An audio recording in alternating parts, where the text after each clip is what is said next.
Oi, gente! Meu nome é Annelise Vitória e bem-vindos ao novo Conhecendo Jesus. Agora, iniciando o mês de agosto, nós vamos falar sobre 4 homens que foram muito importantes na palavra de Deus, que foram exemplos de fé, amor, esperança, força e resiliência e muito mais. Então, para começar, nós vamos falar sobre José. E eu vou ler para vocês 1 Coríntios 16, 11. Buscai o Senhor e a sua força. Buscai a sua face continuamente. Olá, eu sou a Tádia Jamile e como minha filha Annelise Vitória falou, nós vamos falar de 4 homens que foram um exemplo disso tudo que ela falou. O primeiro, José, foi um grande exemplo de perdão também, amor à família. Ele salvou a família dele num momento, mas ele teve muitas lutas. Então eu vou resumir a história para vocês. Esse mês é mês de paternidade, agosto. Deus quer que você seja um bom pai, um bom filho também, filho de Deus, obediente à palavra, fiel. Deus chama os homens para ser provedor espiritual, material da sua casa. Então, homem, você tem um papel fundamental na sociedade, na família. Então, nós abençoamos, declaramos que você vai ser muito feliz com a tua família, porque Deus vai te usar muito na tua casa, no teu trabalho, nos teus negócios. Você vai prosperar muito, em nome de Jesus Cristo, para dar o melhor para tua esposa, para os teus filhos e para eles terem muito orgulho de você, em nome de Jesus Cristo. Então, a história de José se passa lá no livro de Gênesis, no capítulo 37, depois do 39 ao 50. Eu tentei resumir porque é muito extensa, né, a história. Então, vou começar assim, por quem, né? Abraão, Isaac e Jacó. Jacó virou Israel de Deus. Jacó é o pai de José. José foi o 11º filho de Jacó. Primeiro, deixa eu te falar um negocinho. Jacó teve que sair lá do meio da parentela e foi. Ele conheceu de cara Lia, mas ele se apaixonou, ele amou muito Raquel. Mas o sogro dele, Labão, o enganou. Então ele teve que trabalhar 14 anos de graça, porque primeiro ele deu uma filha mais velha, mas era Raquel, a mais nova, que ele amou, que ele gostou mais. Mas a Lia também foi muito especial. José foi o 11º filho de Jacó. O primeiro com a esposa que ele mais amava, Raquel. A Raquel morreu ao dar à luz ao segundo filho, Benjamim. E ele tinha mais 10 meio-irmãos, né, filhos da Lia. E esses irmãos, eles tinham muitos ciúmes, muita inveja, porque eles percebiam que José era o queridinho do pai Jacó. Então, quando Jacó deu uma túnica colorida para José, piorou a situação, piorou muito. Porque aumentou os conflitos, eles perceberam, ficou muito evidente a preferência de Jacó por José. José teve sonhos e revelou seus sonhos grandiosos aos seus irmãos, que feixes de grãos que se curvavam ao dele. E outro sonho, o sol representando o pai e a lua, sua mãe, e 11 estrelas, né, os irmãos, se curvando a ele. Esses sonhos revelados irritaram mais ainda e frustraram muito os irmãos que planejaram sua morte. Porém, depois de agredi-lo, o jogaram num poço e o venderam como escravo para mercadores do Egito. Teve um irmão, Ruben, estava demonstrando remorso, mas quando ele voltou ao local, eles já tinham feito isso. E daí o que eles tiveram que fazer? Tiveram que enganar o seu pai, pegaram uma túnica dele, mancharam com sangue de cabra, para dizer que ele foi atacado, né, por um bicho, né, por uma fera, e havia morrido. E nessa época ele tinha 17 anos. Ele chegou no Egito, né, e foi vendido ao Potifar, que era capitão da guarda de Faraó. Ele foi um ótimo servo, cuidou da casa, administrou bem, cuidava de tudo. Porém, Potifar tinha uma mulher que tentava o seduzir continuamente. E ele sempre se escapava, ele sempre foi muito fiel a Deus, fiel aos seus princípios e não caiu. Porém, um dia, né, depois de tanto ela tentar, ela ficou muito irritada, né, porque ele era bonito e atraente e ela não era uma esposa fiel.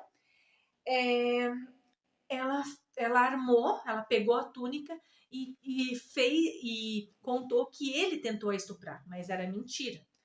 Só que o que aconteceu? Ele foi parar na prisão, né? Claro, Potifar ficou muito brabo e ele, como ele já tinha essa autoridade, acabou que ele parou na prisão. Lá na prisão, José já continuou demonstrando a capacidade dele de administração, de organização, de limpeza, e tanto é que o chefe da prisão deixou ele comandar e as coisas melhoraram, o ambiente ficou melhor lá. E também foi lá que ele interpretou sonhos de dois que estavam lá. E até ele foi esquecido lá, porque um prometeu que iria ajudá-lo e não lembrou já de cara. Mas, por causa dessa habilidade dele de interpretar sonhos, falaram dele para o faraó, e ele chegou na presença de faraó, e o que aconteceu? Depois de 13 anos, né, dele ser vendido lá como escravo, até de uma noite estar na prisão e de outro dia ele foi colocado como governador do Egito. Ele era a segunda posição mais importante da terra naquele momento. Imagina como Deus pode honrar, pode mudar a história e pode transformar uma história ali que foi de sofrimento, né, de humilhação, de ódio, né, dos irmãos para com José, e o transformou em governador de Egito. Mas claro, tudo com um propósito, né? Ele interpretou os sonhos do faraó e, como ele havia dito, houve 7 anos de muita prosperidade. E como ele estava administrando os recursos, os grãos, eles foram estocados, armazenados, registrados. E quando a fome chegou, eles tinham até para ajudar as outras nações em volta. E foi o que aconteceu. Jacó mandou os seus filhos para o Egito, né? Porque ele ouviu que lá tinha comida e ele precisava. Só que eles nem imaginavam quem ia estar ali, né? E ele foi e pediu para José, foi colocar na presença de José, né? E José os reconheceu, mas não se revelou já de cara. E o que aconteceu? Ele falou que não, vocês são espiões e tal, e colocou eles presos por 3 dias. Mas eles falaram que não, que eles têm um pai e tal, e explicou a situação deles lá, que eles estavam com fome mesmo, e eles tiveram, o pai mandou prata, né, para comprar comida. E, resumindo, ficou um dos irmãos lá, eles levaram a comida e mandaram que o pai, ele perguntou do pai, né, o pai estava vivo e tal, e eles tiveram que retornar com o pai e com o irmão mais novo dele, com o Benjamin. Então, e daí ele ofereceu um banquete, e no banquete ele se revelou para a família. Imagina a emoção, ele não aguentou, né? Vocês não me conhecem, mas eu sou o José, o irmão que vocês venderam como escravo. E eles não tinham contado para o pai, né? O pai ficou ali maravilhado que ele pôde reencontrar o filho depois de tantos anos, né? E Deus tinha permitido todo esse sofrimento, toda essa história triste, né? Toda essa prisão na vida dele, esse cárcere, mas depois o honrou, colocou como governador de Egito com um propósito de salvar a própria família e todos ali, né? Por sua boa administração. Então e claro que ele perdoou, abraçou todo mundo, mas não deixou eles morando tão perto. Eles moravam perto, nos arredores do palácio. Porque assim quando você se decepciona com alguém, você já não confia mais. Mas a alegria dele de ter o pai, de poder ter visto o pai, né, e ter ajudado e salvado.